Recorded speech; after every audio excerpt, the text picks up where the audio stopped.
আপনার মাথার যে বুদ্ধিটা এসেছে সেই বুদ্ধিটা যদি আমাদের উপর থেকে আসতো মনে হয় খুব ভালো হতো। সিলেক্টর আমাকে কোনো কিছু নোটিশ ছাড়াই শামীমকে বাদ দিয়ে দিয়েছে টিম থেকে। আমি শামীমরে বাদ হওয়ার পিছনে কোনো রিজন আমি দেখি না, আর আমি এটা নোটিশটাও পাইনি যে কেন সে বাদ করেছে, বাট ও টিমে থাকলে ভালো হতো।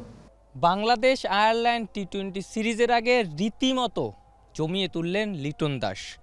একজন ক্যাপ্টেন যেমন হওয়া উচিত, একজন ক্যাপ্টেনকে আমরা যেভাবে চিন্তা করতে পারি, লিটন ঠিক তেমনই বোল্ড, নিজের অসন্তোষের কথা পুরোদমে প্রকাশ করেছেন। নতুন ব্লেন্ডে আরো রিচ অ্যারোমায় সেলন ফ্যামিলি ব্লেন্ড টে। আমাকে টোটালি বলা হয়েছে সিলেক্টর প্যানেল থেকে এবং বোর্ড থেকে যে আমাকে যে টিমটা দেওয়া হবে আমাকে সেই টিমটা নিয়ে কাজ করতে হবে। সো আমার কোনো সে থাকবে না যে আমি কোন প্লেয়ারটাকে চাই কোন প্লেয়ারটাকে না চাই। সো এতদিন জানতাম যে যখন ক্যাপ্টেন হয় মানুষ, তার একটা টিম গোছানোর একটা প্ল্যানিং থাকে, বাট রিসেন্ট কয়েকদিন আগে জানতে পারলাম যে টিমটা আমাকে দেওয়া হবে আমার কাজ হচ্ছে সেই টিমটাকে নিয়ে বেটার কিছু দেওয়া মাঠে। একটা দল দেয়া হচ্ছে, সেই দল সম্পর্কে কোচ ক্যাপ্টেন কিছুই জানেন না।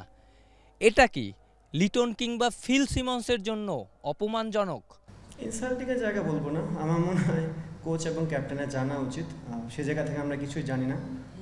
যদি ওয়ার্ল্ড কাপেও সেম জিনিস ঘটে, আমাকে যে টিমটা দেওয়া হবে আমি সেই টিমটা নিয়ে চেষ্টা করবো 11 খেলানো।